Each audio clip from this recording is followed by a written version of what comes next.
Si Mayumi ay isang probinsyanang lumuwas upang magtrabaho sa syudad para makaipon dahil gusto niya mag-aral at makatapos. Nakituloy muna siya sa kanyang tiya Lourdes habang patuloy na naghahanap ng trabaho sa syudad. Naninibago pa si Mayumi sa kanyang kapaligiran dahil sa mga naglalakihang gusali, establishmento at ang mga dikit-dikit na bahay. Elementarya ang natapos ni Mayumi kaya nahirapan talaga siya maghanap ng trabaho. Sa kanyang kapaguran ay napaupo na lamang muna si Mayumi sa isang parke para makapagpahinga. Bigo at naiiyak ang pakiramdam, napayuko na lamang si Mayumi na may konting luha sa kanyang mga mata at napabulong ng, Ang hirap naman maghanap ng trabaho kapag elementarya lamang ang natapos. Hindi alam ni Mayumi ay may nakatayo palang isang lalaki sa harap niya at wari narinig ang kanyang mga binulong sa hangin. Kung naghahanap ka ng trabaho, ay pwede kitang bigyan. Okay lang ba sa'yo maging kasambahay? Nagpakilala ang lalaki na si Crisanto at inalok siya na maging kasambahay nila. Dahil na rin sa pagiging desperado ni Mayumi ay nagtiwala agad siya kay Crisanto.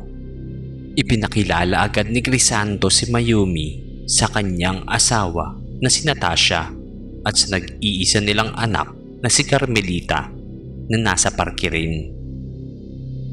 Ipinaliwanag rin ni Crisanto na nagpupunta talaga silang mag-anak sa ganitong araw at oras sa parke para makapamasyal.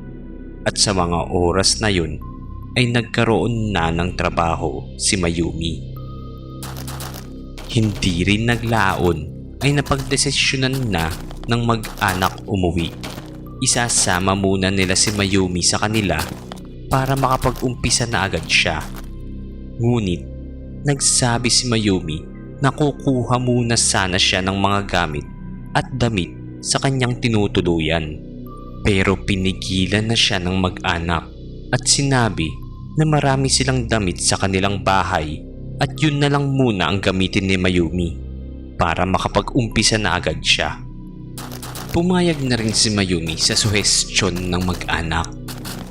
Nang makarating sila sa bahay ay napansin niyang hiwalay ito sa mga kapitbahay. Inilibot kaagad siya ni Crisanto sa bahay. Hindi naman kalakayihan ito at isang palapag lamang at may 3 kwarto. Itinuro ni Crisanto ang kusina, likod bahay at ang kwarto niyang tutulugan. Binigyan na rin siya ng mga bagong damit at ginarantiya naman sa kanya ng pamilya na sasweldoan siya ng malaki. Lumipas ng mabilis ang maghapon. Ginawa niya ang mga gawaing bahay na saklaw ng kanyang trabaho. Ngunit nagtataka siya at parang nasa kwarto lang ang buong mag-anak at hindi sila lumalabas. Pero hindi na lang niya pinagtuunan ng pansin ang mga naobserbahan. Kinain na ng buwan ng araw. Nagluto at naghanda na ng hapunan si Mayumi. Tinawag na rin niya ang mag-anak para kumain. Lumabas naman sila sa kanilang silid at nagsama-sama silang naghapunan. Nang matapos na ang lahat ng aktibidades at pahinga na lamang ang ginagawa niya sa kanyang kwarto, ay dahan-dahan na lamang siya kinain ng kantukan. Nagulat at nagising na lang si Mayumi dahil sa malalakas na sigaw at kalampagan ng mga gamit sa labas ng kanyang kwarto. Pero nung lumabas siya para tingnan, ay tahimik naman at kalmado ang bahay. Kinatok niya ang kwarto ng mag-anak para tanungin kung may narinig sila, ngunit walang sumagot sa kanya. Naguguluhan sa nangyayari, bumalik na lang siya sa kanyang pagtulog. Kinabukasan, gumising ng maaga si Mayumi para maghanda ng almusal. Nang matapos na silang mag-almusal, ay umalis na rin si Crisanto at Natasha. Naiwan ang kanilang anak na si Carmelita sa bahay kasama si Mayumi. Si Carmelita ay nasa kwarto lang buong araw habang ginagawa ni Mayumi ang kanyang trabaho. Nang sumapit na ang gabi, nakauwi na ang mag-asawa at kumakain sila ng hapunan kasama si Mayumi. Nagsabi si Crisanto sa kanya na makukuha kaagad niya ang kanyang sweldo. Matapos silang kumain at nagpapahinga ng mag-anak sa kwarto, si Mayumi ay nakahiga na rin sa kanyang silid at dahan-dahang nakatulog. Sa di maipaliwanag na pangyayari ay nagising na naman si Mayumi dahil sa kalambagan at sigaw sa labas ng kanyang kwarto. Lumabas si Mayumi para tingnan kung ano ang sanhi ng mga ingay, ngunit paglabas niya ay kalmado at tahimik na naman. Kinatok ulit ni Mayumi ang kwarto ng mag-asawa, ngunit ang nagbukas sa kanya ay isang lalaking hindi niya kilala at may hawak na kutsilyo. Nagulantang si Mayumi sa kanyang nasaksihan dahil baka itong lalaki ay isang magnanakaw at may ginawa ng masama sa mag-anak. Hindi nga nagkamali si Mayumi na isa itong magnanakaw at hinahanap ang nakatagong pera ng mag-anak. Anong ginagawa mo sa pamamahay na ito? Magnanakaw ka, no? Oo, at hinahanap ko kung may perang nakatago dito. Tinanong rin ni Mayumi kung anong ginawa ng lalaki sa mag-anak, kung ginawan ba niya ng masama ang mga to. Ngunit nagtaka na lamang ang lalaki at nagbanggit. Wala nang pamilyang nakatira dito. Abandonado na ang bahay na to. Mga 2 linggo na. Walang kaalam-alam si Mayumi sa mga nangyayari. Nakita niya ang loob ng kwarto ng mag-anak nung sumilip siya at may bahid pa ng natuyong dugo sa kama at sahig. Napaisip si Mayumi na kung patay na nga sila Crisanto ay ang ibig sabihin lang nito ay ang mga kaluluwa na lamang nito ang nagpakita at nakasama niya.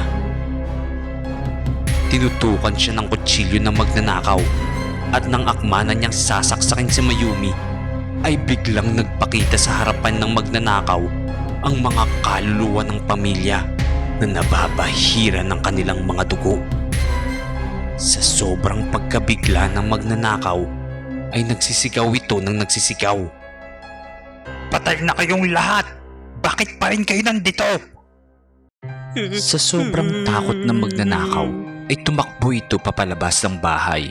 Hinabol naman siya ni Mayumi at sa hindi inaasahang pagkakataon ay biglang may humaharurong sa sasakyan at nabangga ang magnanakaw.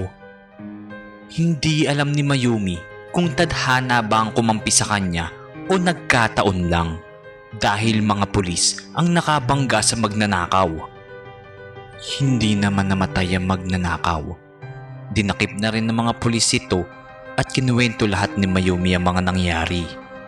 Sa pagtataka niya ay hindi nagulat ang pulis sa kanyang kwento dahil parang may alam na ang pulis sa kababalaghan at sa mga nangyari sa bahay. Kinuwento at ipinaliwanag lahat ng pulis kay Mayumi. Si Crisanto pala ay matalik niyang kaibigan at sa isang mapayapang gabi, nang patulog na ang mag-anak sa isang kwarto, nilooban sila ng magnanakaw na nakaengkwentro ni Mayumi.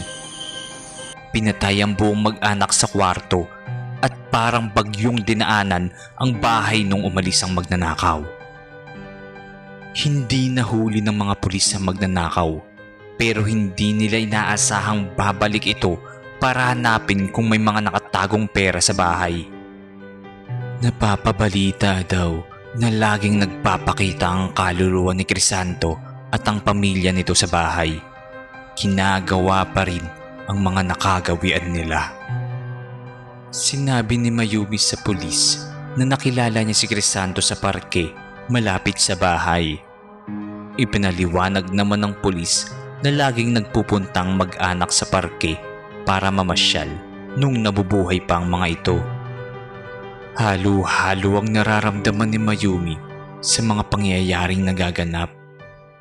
At nang nagdesisyon na lang siyang umuwi sa kanyang tiya Lourdes, ay bigla na lang siyang nagulat nang may malamig siyang maramdaman sa kanyang binti.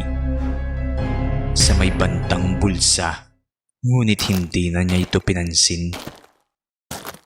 Nang makauwi na siya at nang papasok na siya sa kanilang bahay, ay may nakapa siya sa kanyang bulsa at dali-dali niyang nilabas.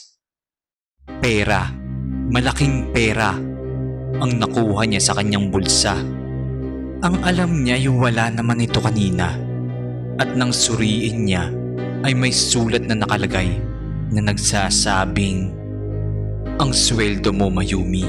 Maraming salamat sa lahat. Crisanto." Please subscribe.